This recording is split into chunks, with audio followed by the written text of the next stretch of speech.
Listen up, Chicago. One starter's career is falling apart with numbers that don't lie, while a blocking monster is waiting to take their spot. There's a 27-year-old pass rusher in his prime that Seattle is basically giving away, and he might just save our defensive coordinator's job. And we've got a 23-year-old gem already on the roster that nobody's appreciating but is about to break out. These are 3 moves that will decide whether we're fighting for a Super Bowl or stuck in mediocrity. If you bounce now, you'll miss the truth that changes everything.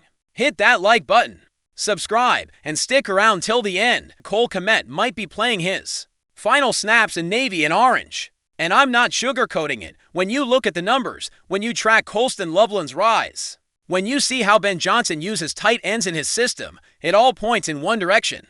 And that direction, my friends, doesn't include Kmet as the starting tight end in 2026. So I gotta ask, are you ready for what that means? Let's walk through the numbers, because numbers don't lie. In 2023, Kmet put up 719 yards on 73 catches. Solid numbers, respectable. The kind of production you want from a reliable tight end who can move the chains on third down. But then came 2024, and something shifted. He dropped to 474 yards on just 47 receptions. A lot of us, myself included, thought it was just a down year, that he'd bounce back, that the connection with Caleb Williams would eventually click. But then came 2025, and brace yourselves. The man finished with 347 yards and only 30 catches. 30 receptions in a full season. I asked you again, does that sound like a starting tight end in today's NFL? Is that what you want when you've got a quarterback like Caleb Williams who can make every throw? I'm telling you flat out, absolutely not. And here's the part a lot of fans don't want to hear, the part that stings but is real. Colston Loveland came in as a high draft pick and showed exactly why Ryan Poles took him. The kid finished the season strong, real strong. Week after week, you saw more chemistry with Caleb. More trust in his roots. More presence in clutch moments. And when you've got DJ Moore as your WR1, Luther Burden bringing that explosive speed, Romo Duns as your big physical target, and a backfield with 2 versatile backs who can hurt you on the ground or through the air, Ryan Poles has to ask himself, do I really need to pour big money and a roster spot into a tight end who's clearly trending down? Let me break something down about Ben Johnson's system that a lot of folks miss. Back in Detroit, his second tight end, Brock Wright, had just 13 catches the entire 2024 season. 13. That's not a typo. That's not because Wright was trash, it's because that's how Johnson builds his offense. He wants one tight end who's a legit threat, a mismatched defenses have to respect, and a second tight end who's a straight-up elite blocker. Someone who can open lanes in the run game and protect the quarterback in passing situations. And when you see Loveland emerging as that real threat, his size, his athleticism, his ability to win one-on-one, Kmet becomes a luxury the Bears just can't afford. Not on a team with glaring needs on the D-line. Not on a team that's desperate to fix its pass rush. Not on a team that's $5.3 million over the salary cap. The chemistry between Kmet and Caleb Williams never clicked. And I think we all saw it. There wasn't that natural connection. That telepathy you want between a young QB and his safety valve tight end. Part of it was timing. Part of it was trust. Part of it was just a mismatch in how they read defenses. And when there's no chemistry, when the numbers keep dropping year after year, when you've got a rookie showing more promise every week, what do? I'll tell you straight up, you make the tough call, and that's where Alie-Cox comes into play. And this is where Poles' move could be genius. The guy finished 2025 with just 117 receiving yards and 1 touchdown. If you're just looking at those numbers, you'd think he's a terrible receiving option, right? But that's exactly what makes him perfect for this system. Alie-Cox is 6'5", 260 pounds of pure muscle. He's an absolute beast in the run game. He's spent years blocking for Jonathan Taylor in Indy, in an offense built around pounding the rock.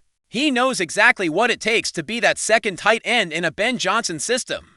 He understands angles, how to seal the edge, how to create running lanes. Picture this, Colston Loveland as your primary weapon at tight end. A nightmare mismatch for linebackers and safeties. Then you bring in Alie-Cox in run-heavy sets, opening truck-size holes. Being that elite blocker who lets your ground game physically dominate defenses. That's exactly what Ben Johnson wants. That's exactly what this team needs to stay balanced. But here's the masterstroke if Poles pulls this off. Trading Cole Kmet doesn't just free up a roster spot and get you draft picks to keep building. It also clears serious cap space at a time when every dollar matters. And with the Bears sitting $5.3 million over the cap, every move has to be calculated. Every decision has to maximize value. Moving on from Kmet to strengthen the D-line makes perfect sense from a roster-building standpoint. I still believe Cole Kmet can be a solid starter somewhere else. I'm not saying the guy can't play or doesn't have talent, but in Chicago, with this roster, with this system, with Loveland rising the way he is, Kmet is redundant. And in today's NFL, where the cap rules everything, where every dollar has to work for you, you can't afford redundancy when you've got critical needs elsewhere. So I'll ask you straight up, would you rather have Cole Kmet sitting on the bench as an expensive insurance policy in case Loveland gets hurt? Or would you rather use that money, that roster spot, to bring in a pass rusher who can flip games, who can create pressure, who can force fumbles in clutch moments? I think the answer's obvious for anyone who understands how winning teams are built in this league. Signing Alie-Cox early in free agency would be smart for a bunch of reasons. First, it gives you total flexibility. You can stack the tight end room for now and make Kmet more tradable, because teams won't think you're desperate. Or you can move Kmet first and already have his replacement ready to roll. Second, Alie-Cox will probably come cheap because his receiving numbers don't pop, but you know exactly what you're getting. An elite blocker who does the dirty work. And here's what nobody's talking about, what everyone's missing. Alie-Cox would be playing with the most talented quarterback of his entire career. Caleb Williams is special. Folks, the kid's got the arm to make every throw, the mobility to extend plays, the vision to find secondary targets. Alie-Cox never had that in Indy. This could actually revive his career as a receiver too. He's not going to be Sam Laporta. He's not catching 80 balls. But in key moments, in the red zone where that 6'5" frame matters, those hands could be clutch. Cole Kmet's decline isn't a one-year fluke. It's a clear 3-year trend, and when the numbers are screaming the truth, when you've got a younger, cheaper replacement waiting in the wings, when you've got urgent needs at other spots, the decision makes itself. Ryan Poles didn't get this far, didn't reshape this roster by being sentimental. He makes the moves that need to be made to win, period. Second story, Boye Mafe, if that caught you off guard. Just wait, because now we're talking about a guy who might be exactly what this defense needs to go from flat-out mediocre to flat-out respectable. Boye Mafe. And before you jump in the comments saying he's just another free agent, just another name on a long list, let me break down why this specific move could be absolutely brilliant for Ryan Poles and the future of this defense. The Bears finished the 2025 season with the second worst pass rush win rate in the entire league. Second worst, 29%.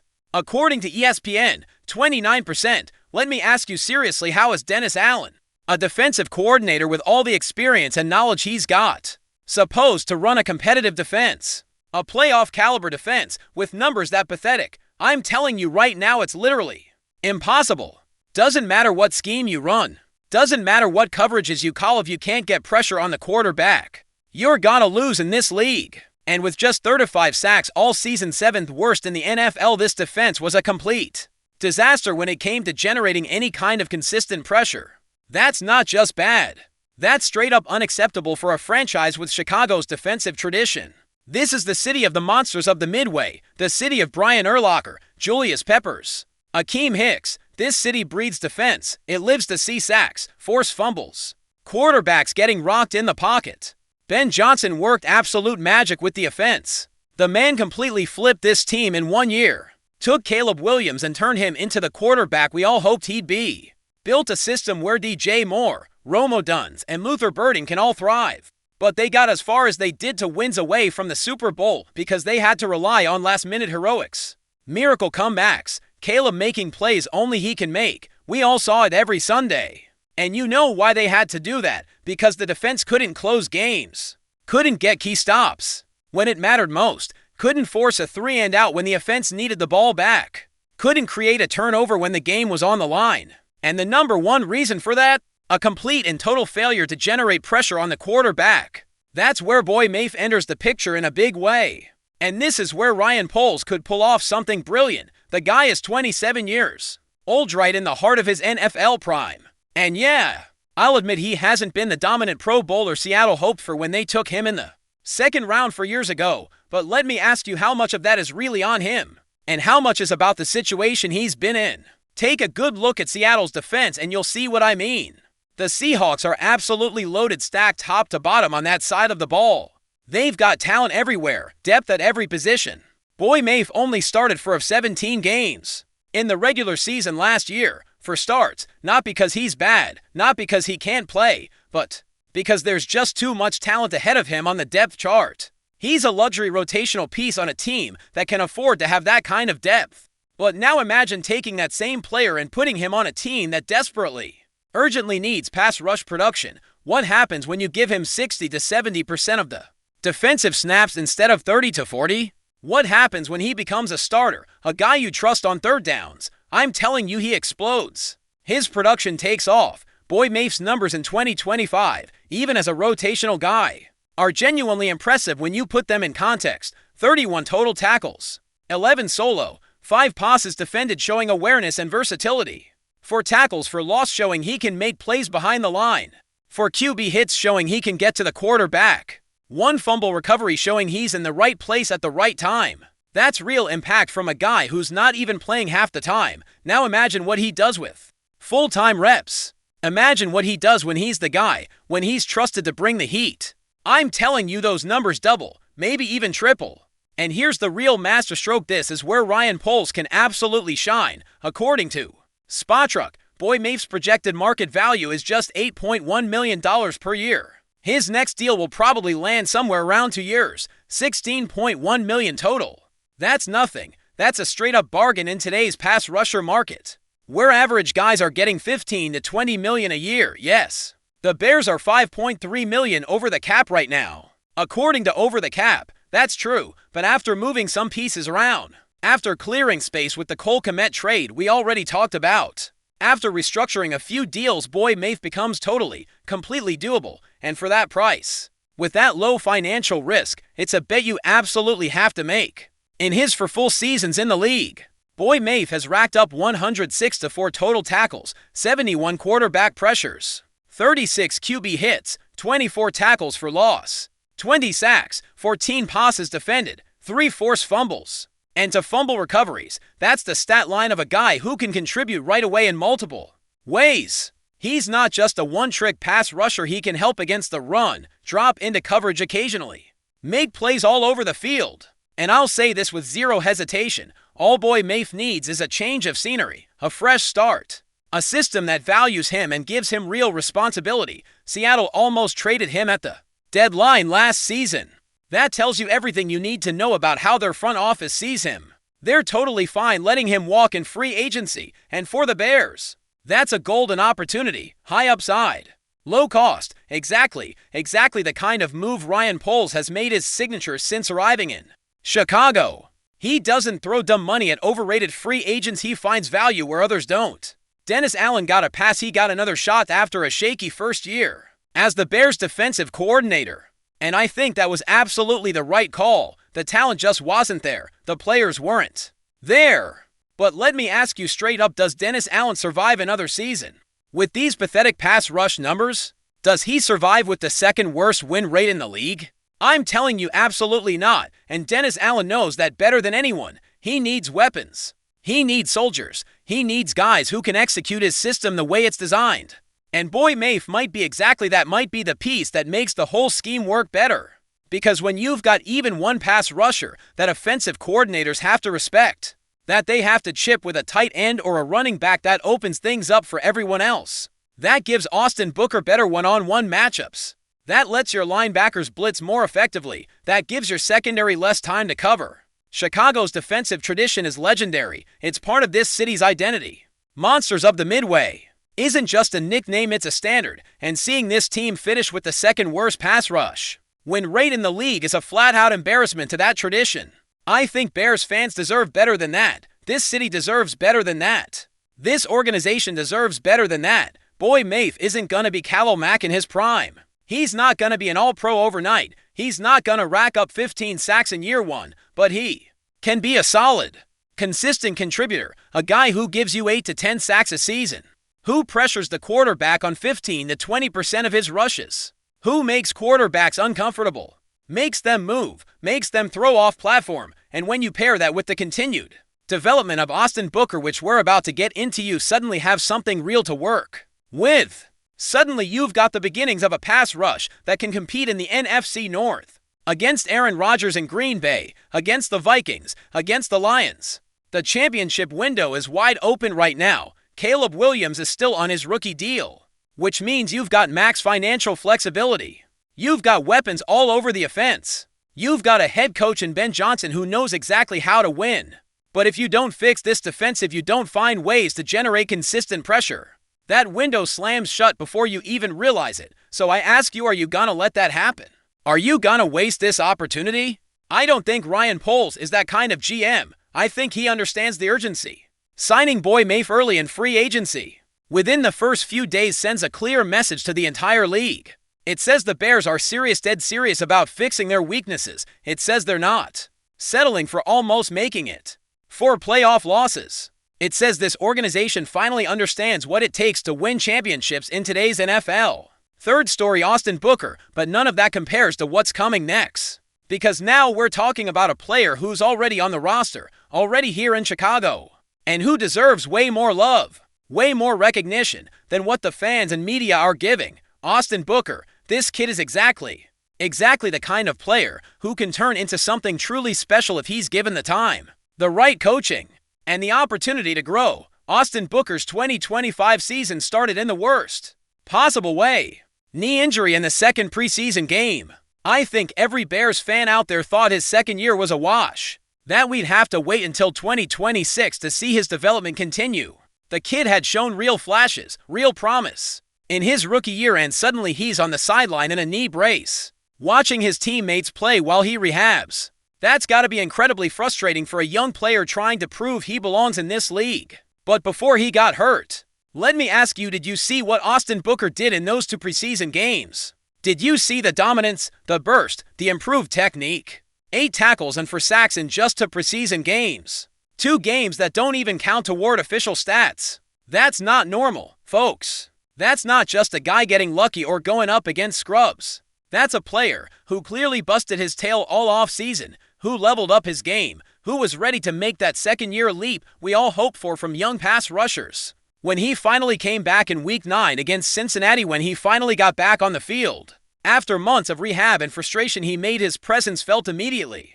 Strip sack on Joe Flacco in his first game back. I'm telling you with no exaggeration, that's the kind of play that flips games, that shifts momentum, that energizes an entire defense. That's the kind of impact you need from your young pass rushers in big moments. And here are the numbers that should absolutely fire up every Bears fan out there, numbers that should have you just as excited as I am about this kid's future. Despite playing only 10 out of 17 games, despite missing nearly half the season, Austin Booker finished 3rd on the entire team in sacks with 4.5, 3rd on the team.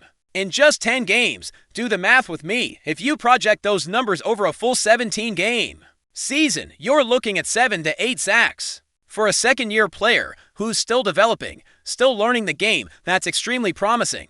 He had 29 total quarterback pressures in those 10 games. That means he was getting close. He was affecting the quarterback. Even when he wasn't getting the sack, he had 16 QB hurries, forcing quarterbacks to rush throws, causing incompletions. And he had 8 QB hits, making QBs think twice about standing tall in the pocket. For a guy who missed more than half the season with a serious knee injury, those are flat-out impressive numbers. But what should really get Bears fans hyped is the clear, obvious jump from year 1 to year 2. In 2024, his rookie year, he had the total sacks. In 2025, in fewer games, he had 4.5. His total pressures jumped from 10 to 29. His hurries jumped from 5 to 16. His QB hits jumped from 3 to 8. Every major category, every metric we used to evaluate pass rushers took a big step forward. And I asked you, what happens when Austin Booker gets a full, healthy offseason? What happens when he gets a full training camp with no restrictions? What happens when he plays all 17 games in 2026? I truly believe, no doubt in my mind, that this kid explodes, that his numbers take off. The kid is only 23 years old. 23. Let me say that again because it matters. 23. He's younger than a lot of the rookies coming into this year's draft. And here's the wild part, the thing that makes his potential so sky high. Austin Booker only played 2 years of college football at Kansas. Just 2 years. He's still raw in a lot of areas. Still learning the ins and outs of playing defensive end in the NFL. Still building out his full pass rush arsenal. His hand technique needs work. His counter moves need polish. His ability to read blocking schemes can improve, but that's exactly what makes him so exciting as a prospect. The ceiling, the absolute ceiling for this player is ridiculously high. Because if he's already putting up these numbers now, with just 2 years of college ball and 2 years in the league, what happens when he's got 5 years of experience? What happens when he's seen every blocking scheme? When he's mastered his craft? And now he's got Jeremy Garrett as his defensive line coach, and that's absolutely huge for his development. Garrett came straight from Cleveland and Jacksonville to organizations known for developing elite pass rushers. Let me ask you, do you know exactly who Jeremy Garrett coached at those stops? Myles Garrett in Cleveland, one of the best defensive ends in the entire NFL. A guy who racks up 15+ sacks every year. And Josh Allen Hines in Jacksonville, another dominant pass rusher who gives quarterbacks nightmares. 2 of the best, most consistent, most dangerous edge rushers in the league. To guys who can wreck a game plan by themselves. And now that same coach with that same track record is working directly with Austin Booker every single day. I'm telling you straight up, that's not a coincidence. Ryan Poles didn't bring Jeremy Garrett to Chicago by accident. He brought him here specifically, intentionally, to develop players just like Austin Booker, to take young, high upside guys and turn them into elite pass rushers. But it's not just his pass rush that improved from year 1 to year 2, and that's important because in today's NFL, you need complete defensive ends. His run defense also took a big step forward. His run defense grade from Pro Football Focus, the standard metric we use, jumped from 43.1 in his rookie year to 57.9 in year 2. That's a big leap, a real, measurable improvement. His run stops plays where he stops the running back at or behind the line of scrimmage went from 14 in year 1 to 20 in year 2. And remember, he did that in fewer games. The kid is improving in every phase of the game. He's becoming a complete, multi-dimensional player, not just a third down specialist who only shows up in obvious passing situations. I honestly believe Bears fans aren't fully appreciating how special Austin Booker could be in 2 or 3 years. Everyone's obsessed with signing big-name free agents, making blockbuster trades, drafting pass rushers in the first round, and yeah, I get it. You need to add talent in all kinds of ways. But what if the answer everyone's looking for is already on the roster? What if Austin Booker, with 1 more full year of development under Jeremy Garrett, with more experience, with more physical strength, becomes that double-digit sack guy everyone's desperate to find? And here's the beautiful part, the perfect part about having Austin Booker develop like this. If the Bears bring in someone like Boye, Mafe in free agency like we talked about, suddenly you've got real options. You've got legit depth at the position. You've got a rotation that keeps everyone fresh over a full 60-minute game. You're not relying on one guy to be a superhero on every down, every snap. You can rotate. You can create favorable matchups based on situations. You can keep your pass rushers fresh for the fourth quarter when games are decided. That's exactly how you build an elite defense that can compete in January and February, that can win in the playoffs against the best defenses in the league. The Kansas product is showing exactly why the Bears drafted him when they did. He's showing he's got the physical tools, the motor, the hunger to be special in this league, but he needs love from the fans.